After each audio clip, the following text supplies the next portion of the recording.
துவா செய்தோம். ஒன்றை நீங்கள் ஆழமாக எப்பொழுதுமே உள்வாங்கிக் கொள்ள வேண்டும். நம் மனதிலே எப்பொழுதும் இந்த வார்த்தை இருக்க வேண்டும். நாம் கேட்கிற எந்த துவாவும் வீணாகாது. வாழ்க்கையில் எந்த துவாவும் வீணாகாது. கிடைப்பதற்கு முன்பின் ஆகலாம். கிடைப்பதற்கு இந்த மாதம் கேட்டது அடுத்த மாதம், அல்லது இன்னும் 4 மாதம் கழிச்சு, அல்லது 1 வருஷம், அல்லது 4 வருஷம் கிடைக்கும். வீணாகாது. துவா வீணாகாது. நிச்சயமாக அல்லாஹ் அந்த துவாவிற்கு பதில் தருவான். ஏதோ ஒரு ரூபத்தில் தருவான். ஒன்று கேட்டதை கொடுப்பான், இல்லை என்றால் அந்த துவாவின் மூலமாக நமக்கு வர இருக்கிற ஆபத்தை பாதுகாப்பான். சொல்லி கேட்டிருக்கமா இல்லையா? நிமிஷத்தில் என் தலையே போயிருக்கும். நிமிஷத்தில் அந்த ஆக்சிடென்ட்ல நான் விழுந்திருப்பேன். 1 செகண்ட் தான், எப்படியோ தப்பிச்சேன். அது யாரோ செய்த துவா, அல்லது நாம் வாழ்க்கையிலே முன்னால் செய்த துவா. துவா வீணாகாது. இந்த 10 பேரும் துவா செய்கிறார்கள். யா அல்லாஹ் எங்களை காப்பாற்றி விட்டால் நிச்சயமாக நாங்கள் தலைக்கு 100 திர்ஹம் 100 தங்கக்காசு என்ற வீதத்திலே 1000 தங்கக்காசுகளை உன்னுடைய பாதையிலே நாங்கள் சதக்கா செய்வோம். நீயத் செஞ்சிட்டா, நேர்ச்சை செஞ்சிட்டா செஞ்சிடணும், அதிலே மாற்றம் இல்லை. கிடைச்ச பின்னாடி கொஞ்சம் கம்மியாக கொடுக்கறது, அல்லது கொஞ்சம் தாமதிக்கிறது, அல்லது அது தவணையில் போடுறது, இதுவெல்லாம் தப்பு. நேர்ச்சை என்று செய்துவிட்டால் உடனடியாக அதை நிறைவேற்றிவிட வேண்டும். இது மார்க்கம் சொல்லக்கூடிய ஒரு சட்டம். இப்படி துவா செய்துவிட்டு கொஞ்ச நேரத்தில் பார்த்தோம், எங்கிருந்தோ ஒரு பெரிய பறவை வந்தது. அந்த பறவையினுடைய அழகிலே ஒரு பெரிய இரும்பு கம்பி வைத்திருந்தது. அந்த கம்பி நிறைய நூட்கள் சுற்றப்பட்டிருந்தது. கரெக்டாக நாங்கள் இருந்த அந்த கப்பலில், அந்த சின்ன படகிலே கொண்டு அது போட்டுவிட்டு போயிடுச்சு. எங்களுக்கு கிடைச்சது பெரிய பாக்கியமாக இருந்துச்சு. ஏன்னா நாங்கள் பயணித்தது ஒரு சின்ன படகு. அந்த படகிலே நங்கூரம் கூட இடுவதற்கு எங்களிடத்தில் எதுவும் இல்லை. அதை கொண்டு நாங்கள் கடலிலே நங்கூரமிட்டோம். அங்கும் இங்கும் ஆடிக்கொண்டிருந்த எங்களுடைய படகு ஆட்டமில்லாமல் நிசப்தமானது. எங்களை அல்லாஹ் பாதுகாத்தான். இதோ நாங்கள் கரை வந்து விட்டோம். இப்பொழுது நாங்கள் செய்த நேர்ச்சையை நிறைவேற்ற வந்திருக்கிறோம். இந்தாங்க நபியே தாவூத் அலைஹிஸ்ஸலாமே, 1000 தங்க காசுகள் யாருக்கு தேவைப்படுகிறதோ அதை நீங்கள் செய்யுங்கள், கொடுத்து விடுங்கள் என்று சொல்லிவிட்டு கப்பு சிப்புன்னு போயிட்டாங்க அந்த 10 வியாபாரிகளும். சிரித்து கொண்டே தாவூத் அலைஹிஸ்ஸலாம் அந்த பெண்ணை கூப்பிட்டாங்க, வான்னு கூப்பிட்டாங்க.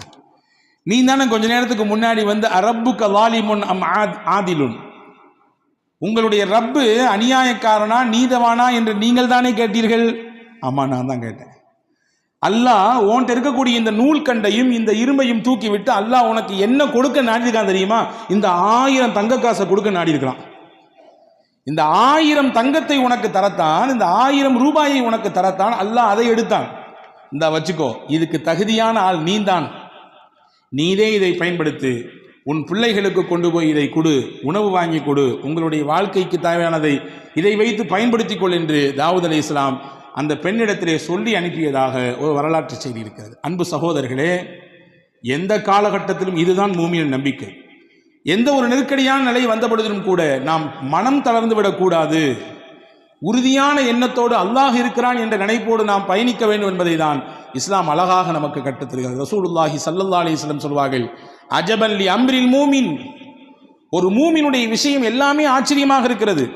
இன்ன அம்ரஹு குல்லஹு கைருன், அவர் செய்கிற எல்லா விஷயமே அவருக்கு நலவாகத்தான் வந்து விடுகிறது. வலைஸ தாலிக இல்லா லிமூமின், மூமினுக்குத்தான் அல்லாஹ் இப்படியான ஒரு பாக்கியத்தை தந்திருக்கிறான். என்ன?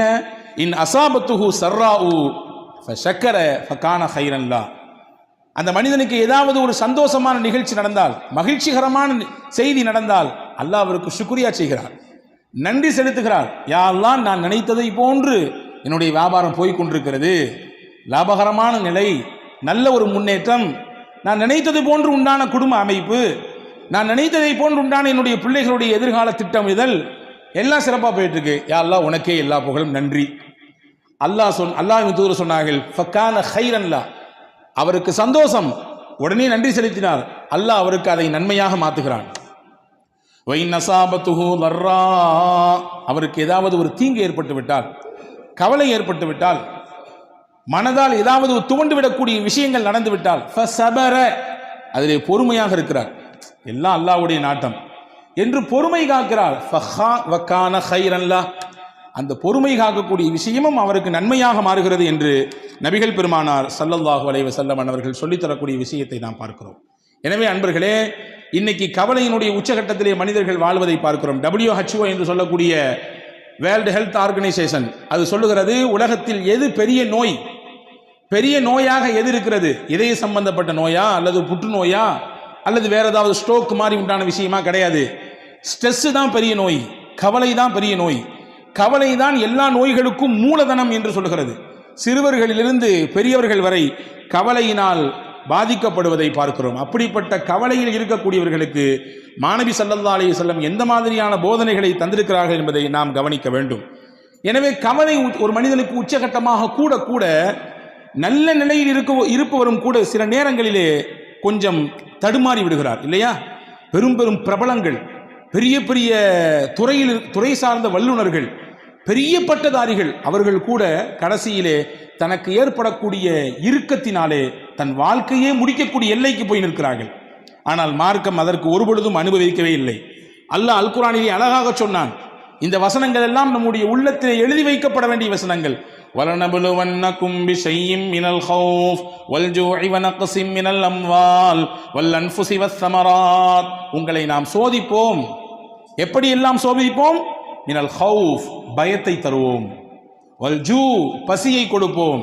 வனக்ஸின் மினல் அம்வால், உங்களுடைய பொருளாதாரத்தில் இழப்பை ஏற்படுத்துவோம். வல் அன்ஃபுஸ், உங்களோடே சுத்தி வந்தவர்கள், உங்கள் உறவுக்காரர்கள், உங்களுடைய நண்பர்கள், உங்களுக்கு அறிமுகமானவர்கள், சொல்லப்போனால் உங்களுடைய ரைட் ஹேண்ட்னு சொல்ற அளவுக்கு, உங்களுடைய வலதுகை என்று சொல்லும் அளவிற்கு இருப்பவர்கள் பொசுக்குன்னு இறந்துடுவாங்க, திடீர்னு இறந்து போயிடுவாங்க. இதுவெல்லாம் சோதனையின் ரூபங்கள்.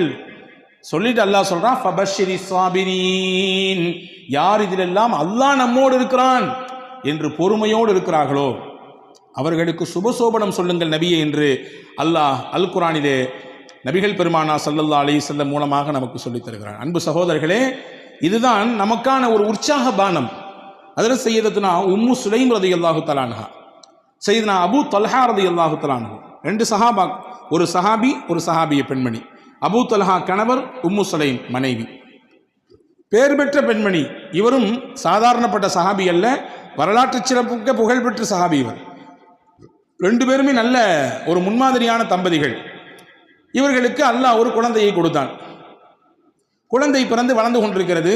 அபூ தல்ஹா வெளிநாடுகளுக்கு வியாபாரம் செல்லக்கூடியவர். அப்படி ஒரு நாள் வியாபாரத்துக்கு வெளிநாட்டுக்கு போனார். போயிருக்கக்கூடிய அந்த கேப்பில் பிறந்த குழந்தை வளர்ந்துட்டு இருக்கக்கூடிய காலகட்டத்தில் திடீர்னு அந்த பிள்ளைக்கு ஏதோ ஒன்று செஞ்சுது. அந்த குழந்தை இறந்து போச்சு. வியாபாரம்லாம் முடிச்சுட்டு திரும்பி ஊருக்கு வர்றாரு. ஊருக்கு வந்த உடனே தன்னுடைய மனைவி இடத்திலே வர்றாரு. கணவன் நீண்ட நாள் கழித்து வந்திருக்கிறார், வியாபாரம் முடித்து வந்திருக்கிறார்.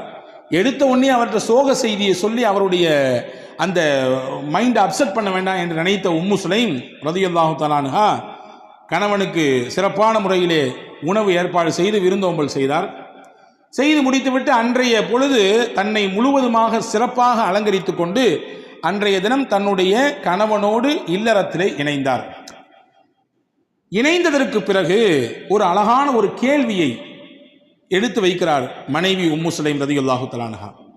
உங்கள்கிட்ட யாராவது ஒருத்தர் அமானீதத்தை கொண்டு வந்து கொடுத்து கொஞ்ச நாளைக்கு பின்னாடி என் பொருளை தாங்க திருப்பி அப்படின்னு கேட்டால் நீங்களே வச்சுக்குவீங்களா?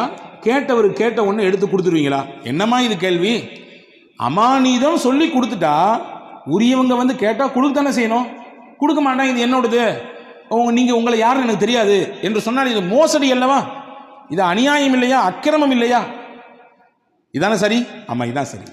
உம்மு சுலைம் ரலியல்லாஹு தஆலா அன்ஹா தன்னுடைய கணவனிடத்திலே சொன்னார்கள், அல்லாஹ் நமக்கு அமானிதமாக பிள்ளையை தந்தான், கொடுத்தவனே எடுத்துக்கொண்டான். நம்முடைய சக்தி எங்கே இருக்கிறது? அல்லாஹ்வின் சக்தியாச்சே. எனவே இன்னைக்கு எந்த குறையும் இல்லை, எல்லாம் பெர்ஃபெக்ட், 100%. கணவனுக்கும் எந்த பிரச்சனையும் இல்லை, மனைவிக்கும் எந்த பிரச்சனையும் இல்லை. குழந்தை ஏன் இல்லை? அல்லாஹ் நாடவில்லை, அவ்வளவுதான். இதுதான் உண்மை.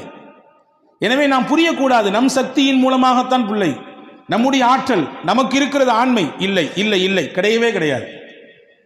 ஹஜ்ரத் உம்மு சுலைம் சொன்னாங்க, கொடுத்தவன் அல்லாஹ், அவனே எடுத்துக்கிட்டான் திருப்பி.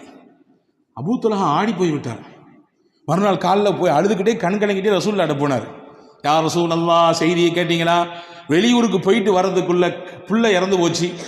அது மட்டும் இல்லை, இந்த செய்தியை என் அந்த அம்மா எப்போ சொன்னாங்க தெரியுமா? எவ்வளோ தாமதித்து சொன்னாங்க தெரியுங்களா?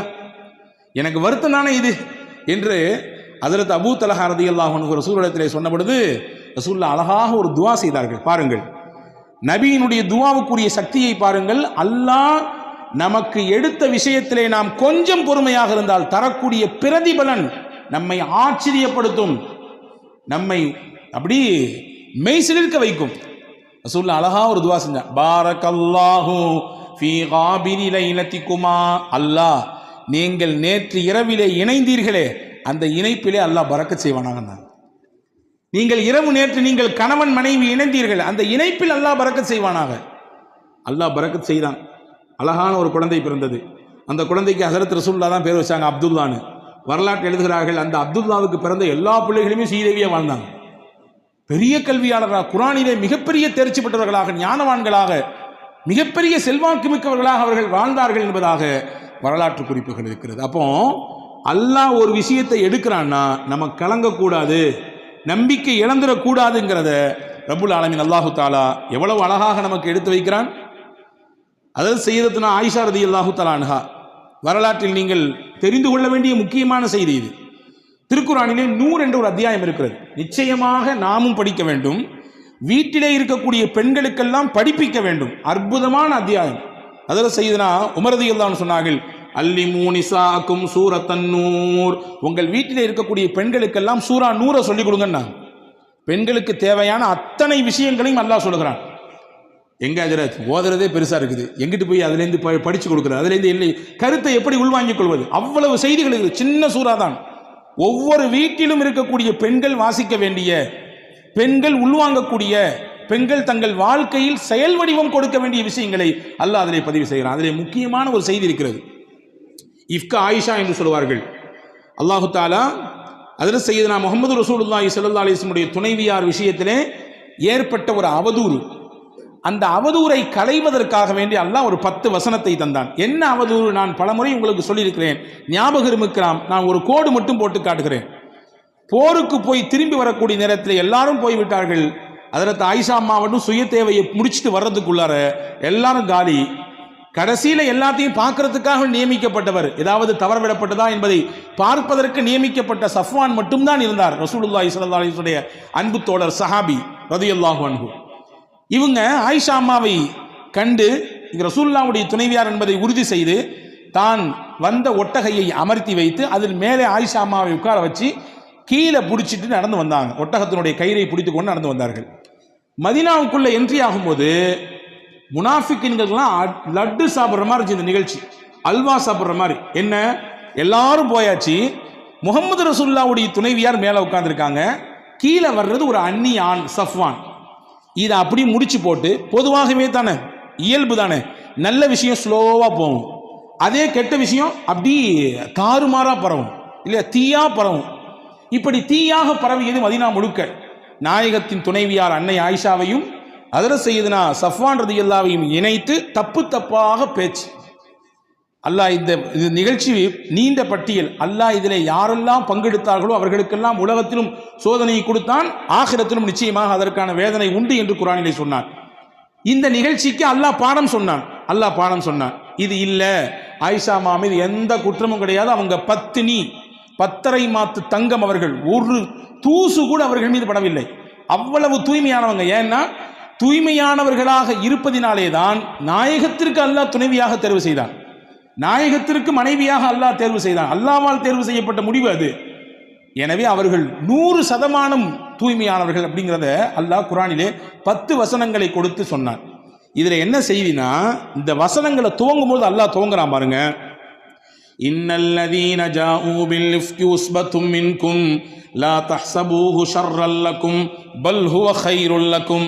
நபியே, அவதூறாக உங்கள் துணைவியாரின் மீது இட்டுக்கட்டி தேவையில்லாத பழிகளை சுமத்தி கொண்டு சில மக்கள் இந்த தெருவிலே ஊரிலே நடமாடி கொண்டிருக்கிறார்கள். லா தஹ்ஸபூஹு ஷர்ரல் லக்கும், இதை தீங்கு கெடுதி என்று நீங்க நினைக்காதீங்க. பல் ஹுவ கைருல் லக்கும், இது நன்மைன்றான் அல்லாஹ், இது நல்லதுன்றான். எப்படிங்க நன்மை? ரசூலுல்லாஹ்வுடைய குடும்பத்தின் மீது இப்படி பழி சுமத்திட்டாங்க, பொறுக்குமா? நமக்கு தாங்குமா? தாங்காது. அல்லாஹ் சொல்றான் நன்மை. எப்படி நன்மை? எப்படி நன்மை தெரியுமா? நாயகம் இருக்கும் காலத்திலேயே இந்த நிகழ்ச்சி நடந்தது. எனவே அல்லாஹ் அருள் வசனங்கள் இறக்கி உண்மைப்படுத்திட்டான், தூய்மைப்படுத்திட்டான். எந்த பிரச்சனையும் கிடையாது, 100% ரொம்ப தூய்மையானவர்கள் அப்படிங்கிறத அல்லாஹ் குர்ஆனின் மூலமாக நிரூபித்தான். இந்த குர்ஆன் நபியின் காலத்திலே இறங்கியது அந்த வசனம். இன்னைக்கு நம்ம பேசுறோம், நாளைக்கு பேசுவாங்க, 10 வருஷம் கழிச்சு பேசுவாங்க, 100 வருஷம் கழிச்சு பேசுவாங்க. உலக அழிவு நாள் வரை நாயகத்தினுடைய துணைவியார் தூய்மையானவர்கள் தூய்மையானவர்கள் தூய்மையானவர்கள் என்றதை பேசிக்கொண்டே இருப்பார்கள். வச்சுக்கங்களேன், ஒரு சின்ன கற்பனை, இதே நிகழ்ச்சி நாயகத்தின் வஃபாத்துக்கு பின்னால் நடந்திருந்தால், நாயகத்தினுடைய ஹயாத்துக்கு பின்னால் நடந்திருந்தால், அது இல்லைங்கிறத ப்ரூஃப் பண்ணிடலாம், வேற விஷயம். ஆனா குர்ஆன் வந்திருக்குது. குர்ஆனினுடைய வசனம் யாரோடு முடிந்து போனது? நாயகத்தோடு முடிந்து போனது. ரசூலுல்லாஹ்வுடைய ஹயாத்தோடு அவர்களுடைய முடிவு குர்ஆனும் கத்தம் ஆயிடுச்சு. வஹி வராது. வஹி வரக்கூடிய காலத்திலேயே இந்த ஒரு செய்தி நடந்து, இப்படிலாம் கிடையாது, 100% பியூர், உங்க வீட்டு துணைவியார்கள் எல்லாம் அவ்வளவு தூய்மையாளர்கள் அப்படிங்கிறத அல்லாஹு தாலா அருமையான முறையிலே இங்கே உலக மக்களுக்கு பறைசாட்டினான். எனவே இது நன்மைதான், தீமைன்னு நினைக்காதீங்கன்னு அல்லாஹ் சொன்னான். அன்பர்களே, நாம் பார்க்கக்கூடிய விதத்தில் தான் இருக்கிறது. நமக்கு வரக்கூடிய விஷயங்கள் எப்படியானது என்பதை நாம் பார்க்கிற விஷயத்தில் தான் இருக்கிறது. கொஞ்சம் நமக்கு ஏற்படக்கூடிய சிரமங்களில் கஷ்டங்களில் கொஞ்சம் பொறுமையாக இருந்தால் அல்லாஹ் அதற்கு மிகச்சிறந்த பகரத்தை தருவான். ஒரு நிகழ்ச்சியை சொல்லுகிறேன் பாருங்கள். அபூ தல்ஹா ரதியல்லாஹு தஆலா அன்ஹு என்ற ஒரு சஹாபி, நபி உம்மு சலமா ரதியல்லாஹு தஆலா அன்ஹா, அபூ சலமா ரதியல்லாஹு தஆலா அன்ஹா, இவங்க ரெண்டு பேரும் கணவன் மனைவி. அதே நேரத்தில் சிறந்த கணவன் மனைவி. சிறந்த கணவன் மனைவி ஏன்னு சொல்றேன்னா, நாயகத்திரத்தில் என்னெல்லாம் கேட்டாங்களோ அதெல்லாம் வந்து ரசூலுல்லாஹ்ட்ட கேட்ட விஷயத்தை அப்படியே மனைவிட்டு வந்து அப்படி ஒப்பிச்சிருவாங்க. நல்ல விஷயத்தை ஷேர் பண்ணிக்குவாங்க. இன்னைக்கு எதெல்லாமோ பேசுகிறோம், எங்கெங்க உள்ள விஷயத்தெல்லாம் பேசுகிறோம், குடும்ப விஷயத்தை எடுத்து பேசுகிறோம், மற்ற விஷயங்கள், நல்ல விஷயங்களை நாம் நம்முடைய துணைவியார்களோடு பகிர்ந்து கொள்கிறோமா, அதற்கு குடும்பத்தில் நேரம் வைத்திருக்கிறோமா என்றால் பல நபர்களுக்கு கேள்வியிலே இல்லை என்று தான் வருகிறது, இல்லையா? ஹஸரத் அபூ சலமா நபியிடத்தில் கேட்ட விஷயத்தெல்லாம் வந்து ஷேர் பண்ணுவாங்க. அப்படி ஒரு நாள் ஒரு விஷயம் சொன்னாங்க. ரசூலுல்லாஹ் இன்னைக்கு ஒரு செய்தி சொன்னாங்க. என்ன தெரியுமா சொன்னாங்க? யாருக்கு அல்லாஹ் ஒரு சோதனையை தந்து அந்த சோதனையிலே அவர் பொறுமையாக இருந்து, இன்னா லில்லாஹி வ இன்னா இலைஹி ராஜிஊன், சோதனைனா இழப்பா இருக்கலாம், கஷ்டமா இருக்கலாம், நெருக்கடியா இருக்கலாம், எதா இருந்தாலும் இருக்கலாம், இன்னா லில்லாஹ் சொல்லிட்டு ஒரு துவா சொன்னார். என்ன துவா? அல்லாஹும்ம அஜிர்னி ஃபீ முஸீபதி வக்லிஃப்னி கைரம் மின்ஹா, யா அல்லாஹ், எனக்கு இந்த இழப்பு ஏற்பட்டிருக்கு, இந்த கஷ்டம் ஏற்பட்டிருக்கு, இதுக்கு நீ தான் கூலி தரணும், நான் இழந்ததை விட சிறந்த பகரத்தை நீ எனக்கு தரணும் என்று ஒருவர் துவா செய்தால் அல்லாஹ் அவருக்கு ஏற்பட்ட இழப்புக்கும் கூலி கொடுப்பான், அவர் இழந்ததை விட மிகச்சிறந்ததையும் கொடுப்பான் அப்படின்னு ரசூலுல்லாஹ் சொன்னாங்கம்மா.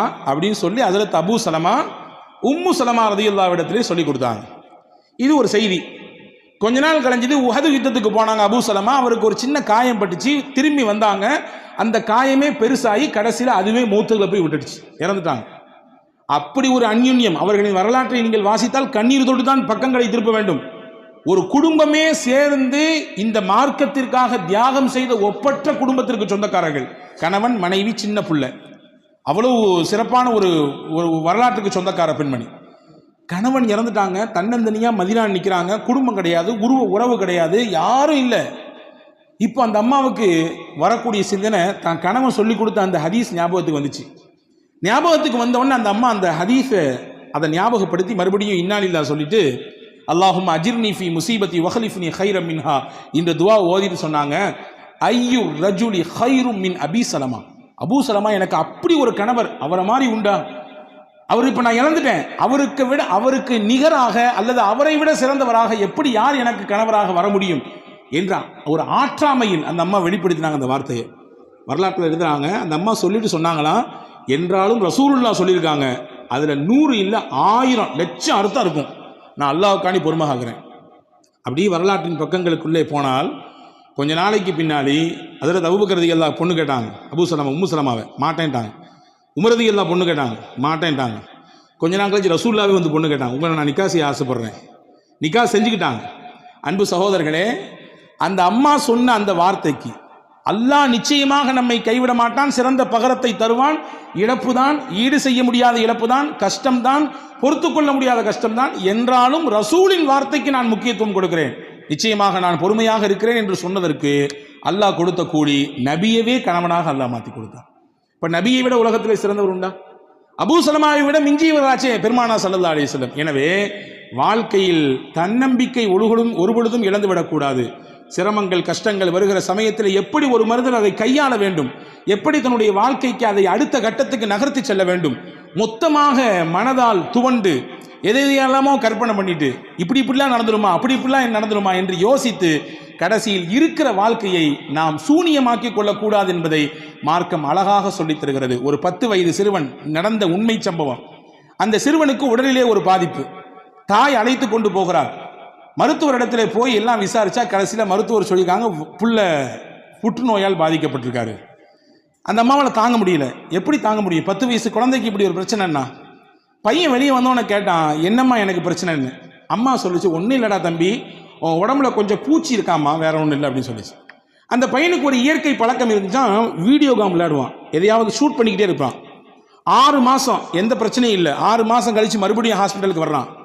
வந்த உடனே டாக்டருக்கு ஆச்சரியம், என்ன மிராக்கலா இருக்குது, ஆச்சரியமா இருக்கு, எந்த பிரச்சனையுமே இல்லை, எல்லாம் பியூரா இருக்கிறான் பையன், ஒரு புற்று கூடிய அந்த அடையாளமே தெரியலையே அப்படின்னு.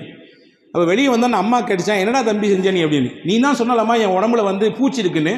நான் வீடியோ கேம் விளாடும் போதெல்லாம் ஷூட்டிங் பண்ணுவேன், ஷூட்டிங் பண்ணும்போது நினச்சிக்குவேன், அந்த என் உடம்புல இருக்கக்கூடிய அந்த பூச்சியை நான் சுடுறேன், அந்த பூச்சியை நான் சுடுறேன் என்று ஒவ்வொன்றாக நினைத்து நினைத்து சுட்டேன் என்று அந்த பையன் சொன்ன பொழுது தாய் உணர்ந்ததாம், எவ்வளவு பெரிய ஒரு வார்த்தை, ஒரு நம்பிக்கை அவனுடைய உடம்பிலே மிகப்பெரிய மாற்றத்தை தந்திருக்கிறது என்று. எனவே அல்லாஹ் இருக்கிறான், எந்த கட்டம் வந்தாலும், எந்த சிரமங்கள் வந்தாலும், எவ்வளவு பெரிய நெருக்கடிகள் கவலைகள் வந்தாலும் அவன் இருக்கிறான் நம்மோடு என்ற எண்ணத்தோடு வாழ்க்கையில் நாம் பயணித்தால் எவ்வளவு பெரிய விஷயங்களையும் எதிர்கொள்ளக்கூடிய சக்தியையும் ஆற்றலையும் வல்ல அல்லாஹ் நமக்கு தருவான் என்பதை தான் மேலே கூறிய நிகழ்ச்சிகளும் நாயகத்தினுடைய வார்த்தைகளும் நமக்கு சொல்லித் தருகிறது. வல்ல அல்லாஹ் அப்படிப்பட்ட உயர்ந்த நற்பாக்கியத்திற்குரிய சிந்தனையோடு வாழக்கூடிய நற்பாக்கியத்தை உங்களுக்கும் எனக்கும் எல்லா மக்களுக்கும் அல்லாஹ் வழங்கல் புரிவானாக. ஆமீன். வாஹிரு தஅவானா அல்ஹம்துலில்லாஹி ரப்பில் ஆலமீன். அஸ்ஸலாமு அலைக்கும்.